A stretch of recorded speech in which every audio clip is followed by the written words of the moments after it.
On March the 11th, 2003, Sir Bobby Robson travelled with his Newcastle United team to Milan in Italy to face Inter Milan in the Champions League, backed by 12,000 Geordies. An entertaining game in the San Siro, one of world football's most iconic stadiums, saw Alan Shearer score a brace to twice put Newcastle in front, only to see the hosts pull back level both times. The final result was a 2-2 draw, and it effectively ended Newcastle's chances of progressing to the quarter-final stage of the Champions League for the first time in their history. Despite the disappointment, it turned out to be the high watermark of Sir Bobby Robson's 5-year reign as manager of Newcastle United. Newcastle haven't come close to reaching such a peak since. Bobby Robson took control of Newcastle United on the 2nd of September 1999 in what was initially a rescue mission. He arrived with the club in a dire mess. The dressing room was completely demoralised after Ruud Gullit's shambolic reign.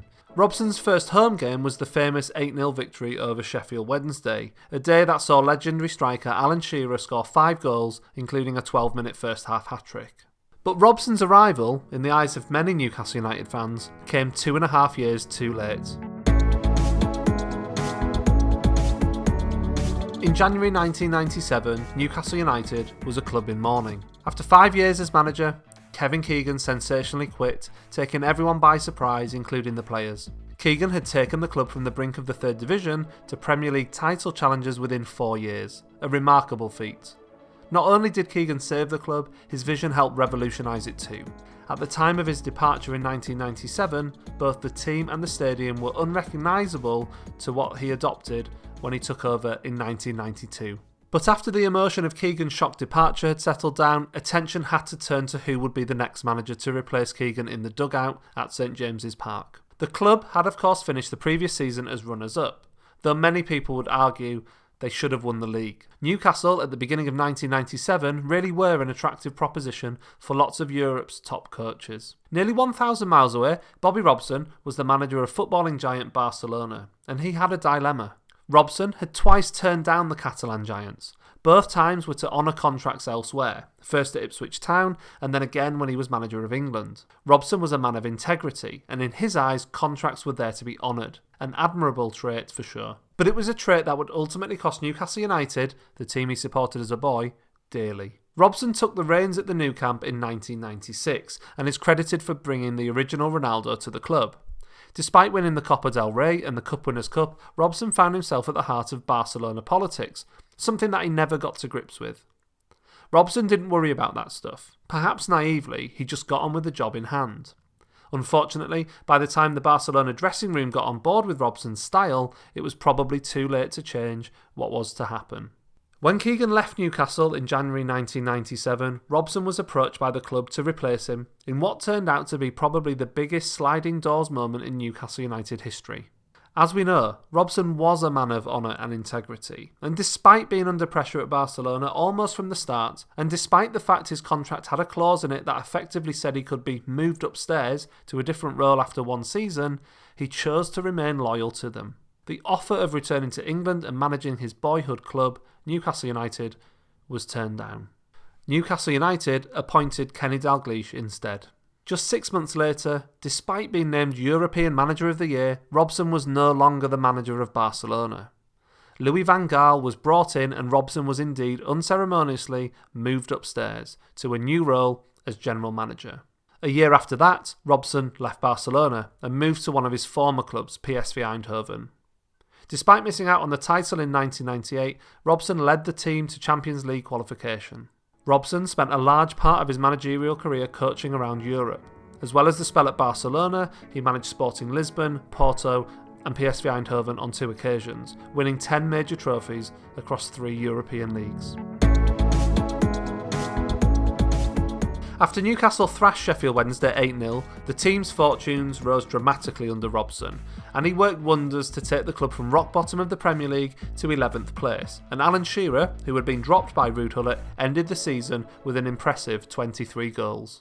Robson was instantly adored by the Newcastle support. His kindness and enthusiasm was a breath of fresh air after the dark times with Dalglish and Gullit. Robson was also the cause of much humour. His inability to get people's names right was legendary. One particular instance was when striker Shola Amiobi was asked at an England under-21 gathering by Howard Wilkinson "What does Bobby call you?"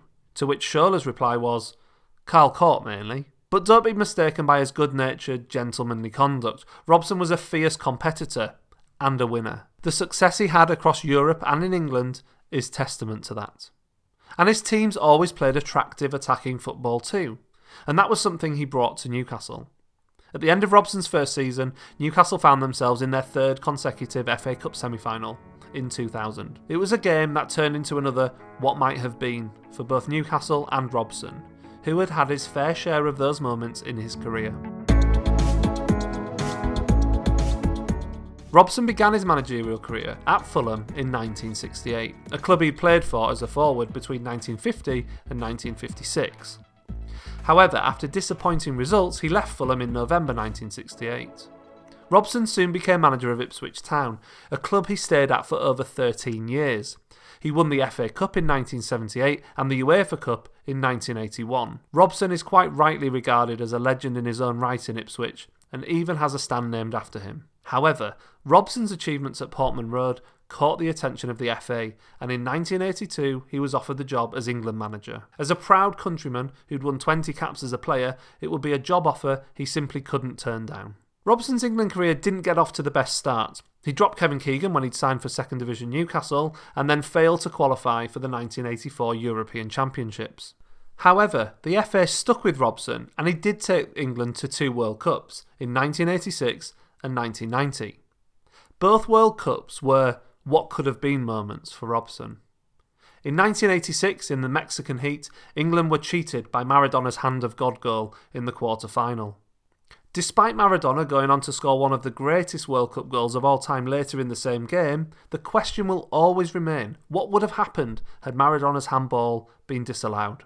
And then, in 1990, Robson guided England one step further in a World Cup, to the semi-finals, where they famously lost on penalties to West Germany. Stuart Pearce and Chris Waddle both missing. And of course, Gazza famously crying after getting booked and knowing he'd have missed the final. But of course it was a final England were never to make it to.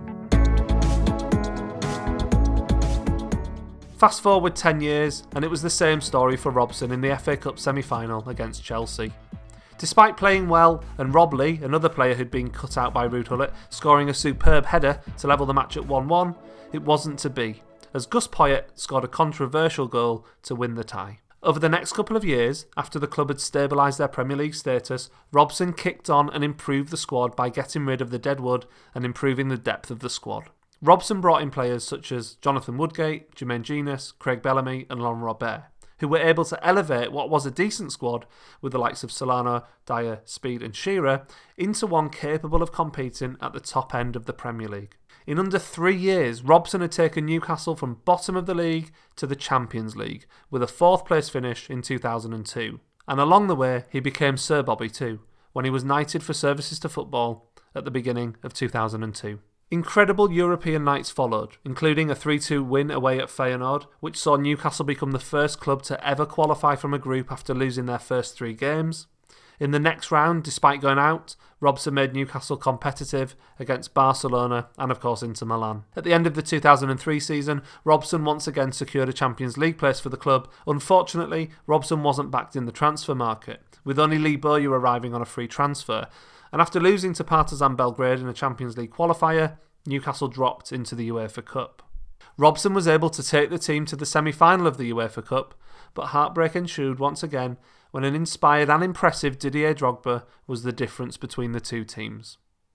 Newcastle finished 5th in the league that season, and there were rumours of an out-of-control element in the dressing room. A significant number of supporters weren't happy either and felt the club was going backwards. After a slow start to the next season, Robson was sacked by Freddie Shepherd, who claimed doing so was like shooting Bambi.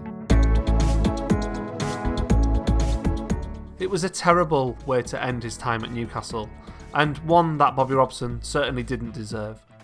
That said, he remained very much loved on Tyneside, and when he was diagnosed with cancer for the 5th time in 2007, the public rallied around him and supported his efforts. Robson spent the remainder of his life raising money to defeat cancer, and in March 2008 he launched the Sir Bobby Robson Foundation. Just days before his death, a match was played at St James's Park for his foundation between England and Germany, a replay of the World Cup semi-final. Robson was given a guard of honour by the players, many of whom had played in the original match back in 1990. Robson died at home in County Durham, aged 76. The football world was in mourning, and a huge shrine in his honour came together inside St James's Park with contributions from fans all across the world. Sir Bobby Robson, a humble lad from County Durham, had become one of Europe's best managers and touched the hearts of millions. The job he did for Newcastle United left the Toon Army with memories to last a lifetime. The incredible statue of him that stands outside St James's Park is a constant reminder to everyone who visits the club of what a huge impact he had in his all too brief spell in charge.